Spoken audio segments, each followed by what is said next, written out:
হাতে এই রেখা থাকলে ব্যবসায় প্রভূত উন্নতি হয়ে থাকে। হ্যালো বন্ধুরা, আমার অ্যাস্ট্রোলেডি চ্যানেলে তোমাদের অনেক অনেক স্বাগত। বন্ধুরা, আমার কথাগুলো যদি তোমাদের ভালো লাগে, আমার ইনফরমেশানগুলো যদি তোমাদের জীবনে কোনো পরিবর্তন নিয়ে আসতে পারে, তবে আমার চ্যানেলটিকে সাবস্ক্রাইব করো, লাইক করো, শেয়ার করো আর কমেন্ট করো। আর উপরে যে বেল আইকনটি আছে সেটায় প্রেস করতে ভুলো না।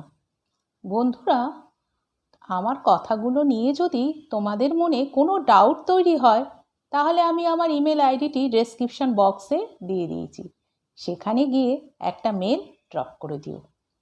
বন্ধুরা, রোজ আমি আমার চ্যানেলে বিভিন্ন বিষয় নিয়ে আলোচনা করছি। রোজকার রাশিফল তো বলছি, এখন আমি হস্তরেখা নিয়ে আভাস দিচ্ছি তোমাদের, যাতে তোমাদের মনে হস্তরেখা নিয়ে যেসব প্রশ্নগুলো আছে বা রয়েছে সেগুলো তোমরা জানতে পারো। তোমাদের মনে হাতের রেখা নিয়ে ডাউট চলে যায়, তার আভাস আমি দেওয়ার চেষ্টা করছি। এবং এই হাতের রেখার দ্বারা তোমরা তোমাদের ভবিষ্যৎ, বর্তমান অনেক কিছু জানতে পারবে। বন্ধুরা, আমি তোমাদের শেখাবার চেষ্টা করছি। চলো বন্ধুরা, তাহলে আজকের রাশিফল দিয়ে শুরু করি। বন্ধুরা, আজকে হচ্ছে 17ই আগস্ট, শনিবার। প্রথম রাশি মেষ। আজ আপনি হালকা মেজাজে থাকবেন। জীবন উপভোগ করার সঠিক সময় এটা। টাকা পয়সা এমন জায়গায় আপনি ইনভেস্ট করুন যাতে ভবিষ্যতে ক্ষতি না হয়। বাচ্চারা পড়াশোনায় অমনোযোগী হয়ে পড়বে, যার জন্য আপনি হতাশ হয়ে পড়বেন। ব্যবসায়ীদের জন্য দিনটি খুব ভালো যাবে। প্রচুর কাজের চাপ বাড়বে আপনার। বিবাহিত জীবন ভালো যাবে। আপনারা দুইজন কোনো পার্ক, মন্দিরে যেতে পারেন। প্রতিকার, হালকা রঙের বিছানার চাদর ব্যবহার করুন। পরিবারের সবার সঙ্গে বন্ডিং ভালো তৈরি হবে। বৃষ। বয়স্ক ব্যক্তিরা স্বাস্থ্যের যত্ন নিন। বাড়ির অভিভাবকদের সহায়তায় আর্থিক সংকট কেটে যাবে। অপ্রয়োজনীয় জিনিস কেনা বন্ধ করতে হবে যাতে অর্থ খরচ কমে। সঙ্গীকে সমালোচনা করা বন্ধ করতে হবে, তাকে বুঝতে হবে। কর্মক্ষেত্রে আপনার আজকে কাজের চাপ বাড়বে। ব্যবসায়ীরা আজ খুব চিন্তার মধ্যে দিয়ে যাবেন। বিবাহিত জীবন মোটামুটি যাবে। সঙ্গীকে সময় দিন, তাকে নিয়ে কোথাও বেড়াতে যান। বিবাহিত জীবন ভালো। প্রতিকার, শরীর ভালো রাখার জন্য রোজ সকালে সূর্য প্রণাম করুন। মিথুন, মনে আশা রাখতে হবে। জীবনের জন্য ভালো দিকটার দিকে তাকান। আজ বাড়িতে বড়দের থেকে অর্থ সাহায্য পেতে পারেন। সেই অর্থ আপনি কোথাও ইনভেস্ট করতে পারেন। কর্মক্ষেত্রে দিনটি মোটামুটি যাবে। ব্যবসায়ীরা ব্যবসায় অর্থ বিনিয়োগ করতে পারেন। আপনার সঙ্গীকে এমন কিছু বলুন যাতে সে আপনাকে বিশ্বাস করে। বিবাহিত জীবন ভালো যাবে না। স্ত্রীর সঙ্গে ঝগড়া বাড়বে। প্রতিকার, মাছের অ্যাকুরিয়াম বা মানি প্ল্যান্টের গাছ বাড়ির উত্তর পশ্চিম দিকে রাখলে গৃহে শান্তি আসে। কর্কট, কাজের চাপ বাড়বে, ঘরে মতবিরোধ বাড়বে। এই দুয়ের চাপ আপনাকে ক্লান্ত করে ফেলবে। সন্দেহজনক আর্থিক কারবারে জড়িয়ে পড়তে পারেন। প্রেমের জন্যে দিনটি ভালো। কর্মক্ষেত্রে কাজের চাপ আপনাকে চিন্তায় ফেলে দেবে। ব্যবসায়ীদের জন্য দিনটি মোটামুটি। বিবাহিত জীবন ভালো। স্ত্রী আজকে আপনার প্রচুর প্রশংসা করবে। প্রতিকার, অনন্তমূলের শিকড় লাল কাপড়ে বেঁধে নিজের কাছে রাখলে অর্থনৈতিক অবস্থা স্ট্রং হবে। এরপর আসছি সিংহ রাশি। শরীর ভালো থাকবে। আজ আপনার কাছে দিনটি খুবই ব্যস্তময় যাবে। আজ আপনি কোনো ধর্মীয় অনুষ্ঠানে যোগ দিতে পারেন বা মন্দিরে যেতে পারেন। কর্মক্ষেত্রে কোনো ইম্পর্টেন্ট কাজ আজকে আপনি শেষ করে ফেলবেন। বস আপনার উপর খুবই খুশি থাকবে। ব্যবসায়ীদের জন্য দিনটি ভালো। বিবাহিত জীবন খুবই ভালো যাবে। স্ত্রীর সাথে আজ আপনি কোনো মূল্যবান জিনিস কিনতে যেতে পারেন। প্রতিকার: বটগাছের গোড়ায় জল ঢালুন ও ধূপ দেখান, এতে দাম্পত্য সম্পর্ক উন্নতি হবে। কন্যা: আজ আপনি কোনো আনন্দ ও খুশির জন্য সময় ব্যয় করবেন। আপনি আজ আর্থিক কিছু সুবিধা পাবেন। আজ মানসিক শান্তি আপনার বজায় থাকবে। পরিবারের সঙ্গে ভালো সময় কাটাবেন। প্রেমে আনন্দ পাবেন। কর্মক্ষেত্রে আপনি অনেকটা চাপ মুক্ত থাকবেন। ব্যবসায়ীরা আজ লাভের মুখ দেখবেন। বিবাহিত জীবন ভালো যাবে। পার্টনারের সঙ্গে আজ ভালো সময় কাটাবেন। প্রতিকার: ছোলা ভিজিয়ে গরুকে খাওয়ালে স্বাস্থ্যের উন্নতি হবে। তুলা: আজ আপনার মেজাজ ভালো থাকবে। বাড়ির বাইরে যাওয়ার আগে বড়দের আশীর্বাদ নিন, এতে আপনার উপকার হবে। পরিবারের সবার সাথে ভালো সময় কাটাবেন। প্রেম জীবনে মনোযোগ দিতে হবে। বড়দের উপদেশ শুনে চলতে হবে। কর্মক্ষেত্রে একটি গোলযোগপূর্ণ দিন যাবে। ব্যবসায়ীরা আজ প্রচুর লাভের মুখ দেখবেন। বিবাহিত জীবন ভালো যাবে। পার্টনারের প্রতি আপনি খুবই দায়িত্বশীল হবেন। প্রতিকার: শিবের পুজো করলে প্রেম জীবন ভালো যায়। বৃশ্চিক: উচ্চ রক্তচাপের রোগীরা নিজের শরীরের খেয়াল রাখতে হবে। নিজের জন্য অর্থ সাশ্রয় করতে পারেন, যা ভবিষ্যতে কাজে দেবে। প্রেম জীবন খুবই কঠিন যাবে। বাড়ির সবার সঙ্গে নিজের অসুবিধার কথা ভাগ করে নেবেন। কর্মক্ষেত্রে দিনটি ভালো যাবে। ব্যবসায়ীরা দিনের দ্বিতীয় ভাগে লাভ করবেন। বিবাহিত জীবন ভালো। আপনার পার্টনার আপনার কাজে সাহায্য করবে।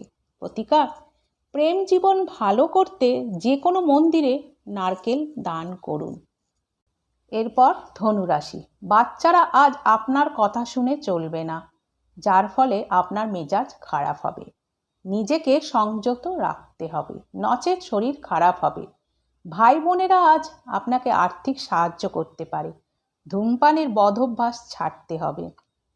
কর্মক্ষেত্রে দিনটি চাপমুক্ত যাবে। ব্যবসায়ীরা আজকে ভালো দিন কাটাবেন। লাভের মুখ দেখবেন। বিবাহিত জীবন মোটামুটি। পার্টনারের শরীর খারাপ হতে পারে, এতে আপনি হতাশ হয়ে পড়বেন। প্রতিকার: বঞ্চের বালা পড়লে স্বাস্থ্যের জন্য ভালো। মকর: আপনার স্বাস্থ্যের উন্নতির জন্য সেরা দিন। যারা অপ্রয়োজনীয় অর্থ অপচয় করেছিলেন তারা বুঝবেন অর্থের কত প্রয়োজন। পেশা পরিবর্তনের সুযোগ আসতে পারে। বাবা ও মায়ের সঙ্গে মতবিরোধ বাড়তে পারে। কর্মক্ষেত্রে দিনটি মোটামুটি যাবে।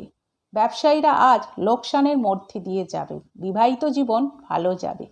স্বামী ও স্ত্রী দুজনে ভালো সময় কাটাবেন। প্রতিকার: আর্থিক উন্নতির জন্য মা দুর্গার মূর্তির পূজা করতে হবে। কুম্ভ: বদ অভ্যাস ছাড়তে হবে, নচেৎ বিপদে পড়তে পারেন। একাধিক জায়গা থেকে অর্থের আগমন হবে। পরিবারে কোনো মহিলা স্বাস্থ্য খারাপ হতে পারে। আজ আপনি মনে যে দুঃখ পুষে রেখেছিলেন তা গলে যাবে। কর্মক্ষেত্রে বসের কুনজরে পড়বেন।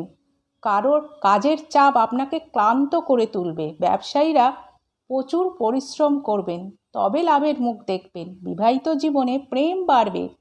পার্টনার আজকে আপনাকে সারপ্রাইজ দেবে। প্রতিকার: কাঁচা হলুদ ও চন্দনের ব্যবহার জীবনে বাড়ালে স্বাস্থ্য ভালো যাবে। মীন: স্ত্রী আপনাকে অনুপ্রাণিত করবে। দিনের পরের ভাগে আপনার আর্থিক পরিস্থিতি উন্নতি হবে। ছেলে মেয়েদের জন্য ভবিষ্যতে পরিকল্পনা করতে হবে। প্রেমে আপনি ব্যথা অনুভব করবেন। কর্মক্ষেত্রে দিনটি ভালো যাবে। ব্যবসায়ীরা আজ ব্যবসায় টাকা বিনিয়োগ করবেন ব্যবসা বাড়াবার জন্য। বিবাহিত জীবন ভালো যাবে। পার্টনারের সঙ্গে দিনটি আপনি অনেক ভালো কাটাবেন এবং তার সঙ্গে মিলে অনেক পরিবারের সমস্যা মিটিয়ে ফেলবেন। প্রতিকার: প্রেম জীবন ভালো করতে জলে একটি কয়েল ফেলে দিন। বন্ধুরা, আমি আবার হাত দেখা নিয়ে কথা বলতে চলে এলাম। আমরা রোজ আয়ুরেখা নিয়ে আলোচনা করছিলাম। আয়ুরেখা থেকে কোন রেখা কোন দিকে গেলে কী ফল দেয় সেই নিয়ে বলছিলাম। তাহলে বন্ধুরা, আমরা তো শিখেছি, মানে আমার কথাগুলো দিয়ে তোমরা কিন্তু শিখতেও পারছো আলোচনার মাধ্যমে। তাহলে বন্ধুরা, তোমরা তো নিশ্চয় জেনেই গেছো আয়ুরেখা কোনটা। এইটা হচ্ছে মঙ্গলের জায়গা, বৃহস্পতি জায়গা, এর মাঝখান দিয়ে আমি আয়ুরেখাটা আঁকছি। এই গোলাকৃতির বেঁকে গেল আয়ুরেখা। আমরা চন্দ্রের দিকে গেলে কি হয়, শনির দিকে গেলে কি হয়, সেসব ব্যাপারগুলো, বুধের দিকে গেলে কি হয়, মঙ্গলের দিকে গেলে কি হয়, সেই নিয়ে আলোচনা করছি। আজকে আমি আবার রাহুর দিকে মানে এই পজিশানে গেলে রেখা কি হয় সেটা নিয়ে আলোচনা করব। আয়ুরেখা থেকে, এই আয়ুরেখা থেকে ছোট ছোট রেখা যদি রাহুর ক্ষেত্রে যায়, যেমন ধরো এরম ছোট্ট, এরম ছোট, এরম ছোট রেখা যদি রাহুর দিকে যায়, রাহুর পজিশনের দিকে মানে এই রাহুর জায়গাটায় যদি যায়, তাহলে কি হয় সেটা বলছি। সেটা কিন্তু মোটো বন্ধুরা শুভ নয়। যে বয়সে এইসব অশুভ রেখা থাকবে সেই বয়সে অশুভ ফল দেবে, এইসব রেখাগুলো অশুভ ফল দেবে। তবে বন্ধুরা এই রেখাগুলো সবসময় যে মোটা হবে তা কিন্তু নয়, অনেক সময় চুলের মতন সরুও হয়, চোখে দেখা যায় না। তবে আমি কিন্তু বলেছিলাম আমার এই চ্যানেলে অন্য ভিডিওতে, যেসব ছোট ছোট অপ্রয়োজনীয় রেখা সরাবার জন্য আমাদের কি করতে হবে, একটা আমি মন্ত্র বলেছিলাম। সেটা যদি তোমরা মন দিয়ে করো তাহলে দেখবে ধীরে ধীরে এসব রেখা মিলিয়ে যাবে। আরও অনেক প্রতিকার আছে, ধীরে ধীরে আমি বলে দেবো হাতের নেগেটিভ রেখা দূর করতে কি কি করতে হয়। এটা গেল রাহুর দিকে, যে ছোট ছোট রেখা থাকলে আমাদের অশুভ ফল দেবে। এবার বলছি, এই যে দেখো আমি মার্শাল রেখার কথা বলেছিলাম, যেমন আমি বলেছিলাম এই আয়ু রেখার সঙ্গে সমান্তরাল কোনো রেখা, এই রেখা যদি নিচ পর্যন্ত গেল তাহলে খুব ভালো ফল দেয় বলেছিলাম। কেটে যদি চন্দ্রের দিকে বা মঙ্গলের দিকে চলে আসে এটা ভালো ফল দেয় না বলেছিলাম। আজকে আমি আরেকটা কথা বলছি, এই দেখো আমি ব্লু কালি দিয়ে তোমাদের বোঝাচ্ছি। এই রকম এলো, এই রকম এসে রেখাটা এই রকম টাচ করলো, এই রকম টাচ করলো, মানে ঠিক দেখো ভালো করে, এই রকম এসে এই রকম টাচ করলো আয়ু রেখাকে। এই কিছুটা এলো এসে আয়ু রেখাকে জাস্ট টাচ করলো, কেটে নিচের দিকে গেল না। তার কি ফল দেয় সেটা নিয়ে আমি বলছি। এই আয়ু রেখা থেকে এই যে মার্শাল রেখা বা অনুজ রেখা, এই রেখাটা যদি এসে আয়ু রেখাকে টাচ করে তাহলে কি হয়, সেই ব্যক্তি খুব রাগ হয়, সে রাগে একেবারে অন্ধ হয়ে যায়, তার কোনো কাণ্ডজ্ঞান থাকবে না, এত রেগে যাবে। এরম রেখা খুবই খারাপ ফল দেয়। এরম রেখা থাকলে সে জলে ডুবে যেতে পারে, সে বিষ খেতে পারে বা আগুনে পুড়ে মারাও যেতে পারে। যে বয়সে হয় সেই বয়সে এটা সেই কাজটা হয়ে থাকে, মানে এটা খুব বাজে ফল দেবে, সেই বয়সে ফল দেবে। বন্ধুরা আমি আজকে একটা ইম্পর্টেন্ট কথা বলছি, এই যে আয়ুরেখার এটা, এই রেখা এদিকে গেলে হয়, ওই দিকে গেলে হয়, এই রেখা এই বয়সে থাকলে এটা হয়ে থাকে, আমি বোঝাচ্ছি। আমি এর সঙ্গে সঙ্গে তোমাদের পরে আয়ুরেখা থেকে কিভাবে বয়স বিবেচনা করবে, মানে তোমরা কি করে বুঝবে কোন বয়সে কি হচ্ছে, সেটাও আমি তোমাদের বলে দেব। তোমরা দেখবে তখন বয়সও বিচার করতে পারছো ধীরে ধীরে, আমার এই আলোচনার মাধ্যমে তোমরা সেটাও শিখে যাবে। এরপর আসছি বন্ধুরা, আমরা তো আয়ুরেখা শুনলাম, আজকে একটা নতুন রেখার কথা বলছি। এই আয়ুরেখার সঙ্গে একটা রেখা যদি এরম লম্বা যায়, এটাকে বলে শিরোরেখা। এটাও একটা হাতের প্রধান রেখা। আমাদের হাতের প্রধান রেখাগুলো নিয়ে তোমাদের আলোচনা করব। এখন আমি হাতের প্রধান রেখা আয়ুরেখা নিয়ে আলোচনা করছি। তারপরে এই শিরোরেখার কথা বলছি, এই শিরোরেখার নিয়েও আমি পরে ভিডিওতে আলোচনা করব। সেখানেও তোমার শিরোরেখার ফাংশন, কোন রেখা কি সেটা বলবো। এবার আসছি শিরোরেখা। শিরোরেখা অনেক, এই যদি আয়ুরেখা থেকে শিরোরেখা, এই শিরোরেখাটা ধরো এরকম মার্চ করা দেখালাম, ধরো মার্চ করা নেই, অনেক দূরে রয়েছে। ধরো এই আয়ুরেখা, এরকম শিরোরেখা যদি ধরো অনেকটা দূরে থাকে, আয়ুরেখা থেকে এরকম সমান্তরাল এসে শিরোরেখা যদি এরকম সমানভাবে আয়ুরেখা থেকে টাচ করে বেরোলো না, অনেকটা দূরে চলে গেল, ধরো এরকম টাচ করে করলো না, অনেকটা দূরে চলে গেল, মানে এখানটা জোর ফাঁকা রইল, আয়ুরেখা থেকে এই শিরোরেখাটা একটু ডিস্টেন্স রইল, তাহলে কি হবে, তাহলে জানতে হবে বন্ধুরা এই লোক হয়ে থাকে বা যার মধ্যে তুমি এরকম রেখা দেখতে পাবে, আয়ুরেখা থেকে শিরোরেখা একটু ডিস্টেন্সে আছে বা বৃহস্পতি এই জায়গা থেকে উঠেছে এই শিরোরেখাটা, তাহলে সে হয় জেদি, একগুঁয়ে, নিজের জেদে সে চলে, অন্যের কথা সে শোনে না। মানে সে নিজের কথা শুনবেই না, অন্যের কথা শুনে চলবে। এবং সে ভালো মন্দ কোনো কিছুই সে বিচার করতে জানবে না। এই আয়ুরেখার সঙ্গে, আবার বলছি, আয়ুরেখার সঙ্গে শিরোরেখা যদি ডিস্টেন্স থাকে, ধরো এইটা আয়ুরেখা আর এখান দিয়ে শিরোরেখা একটু ফাঁক রয়েছে, গ্যাপ রয়েছে, সেই সব ব্যক্তিরা জেদি, একগুঁয়ে হয়ে থাকে এবং অন্যের কথা শুনে চলে না। এরপর বন্ধুরা আমি আরেকটা রেখার কথা বলছি, সেটা নিয়ে কালকে আমি একটু আলোচনা করেছিলাম। আয়ুরেখা থেকে যদি কোনো রেখা সোজা এইখানে চলে এলো, ধরো বুধের ক্ষেত্রে চলে এলো, এটাকে অনেক সময় বুধ রেখাও বলে, বিজনেস রেখাও বলে। এটা হচ্ছে থাকলে, ধরো কোনো কিছু কাটা নেই, ধরো এরকম কাটা কাটা নেই, এরকম গ্যাপ গ্যাপ গ্যাপ গ্যাপ কিছু নেই, কাটা নেই, কিচ্ছু নেই, তাহলে এই রেখা একদম যদি সমান্তরাল উপর দিকে চলে আসে, তাহলে এটা হচ্ছে বুধ রেখা, আয়ুরেখা থেকে উঠে আসলে এরম রেখা খুব শুভ ফল দেয় বন্ধুরা। এটা হচ্ছে ব্যবসা বাণিজ্যে উন্নতি বসায়। তারপর এরা মানে যেদিকেই মাথা গলাবে সেই দিকেই এরা সাকসেস পাবে। এবং যে বয়সে এই রেখাটা উঠবে বন্ধুরা, এই রেখাটা যে বয়সে উঠবে সেই বয়সে উন্নতি বোঝাবে। এরা ব্যবসার জগতে প্রচুর সুনাম করবে, অর্থ খ্যাতি সবই এরা পাবে। তাহলে বন্ধুরা আশা করি তোমাদের আমি একটু হলেও বোঝাতে পেরেছি।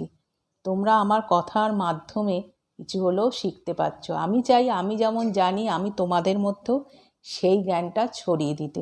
তাহলে কি বন্ধুরা, তোমরা ধীরে ধীরে নিজের হাত দেখতে পাবে, অন্যের হাতও দেখতে পাবে। তাহলে তোমাদের কোনো কিছু বুঝতে অসুবিধা হবে না। তার জন্য আমি এই আয়ুরেখা, যে রেখা নিয়ে আলোচনা করব সেটাকে আমি ডিটেলসে আলোচনা করব। হাতে অনেক রেখা থাকে, ছোটোখাটো দুই একটা মেন রেখা নিয়ে আলোচনা করলে হবে না, তোমাদের অনেক কিছু জানতে হবে। যে এবার তোমরা আমার ভিডিওটা দেখে বুঝতেও পারছো যে কত রকমের রেখা রয়েছে, কত রকমের রেখার ফাংশান। এগুলো যদি তোমরা শোনো, তোমাদের জ্ঞান বাড়বে, তোমরা অনেক কিছু জ্ঞান অর্জন করবে এবং তোমরা জানতেও পারবে। তাহলে বন্ধুরা আমি আশা করি তোমাদের কিছু আভাস দিতে পারছি। আজ এই পর্যন্ত, কালকে আবার নতুন আলোচনা নিয়ে আসবো।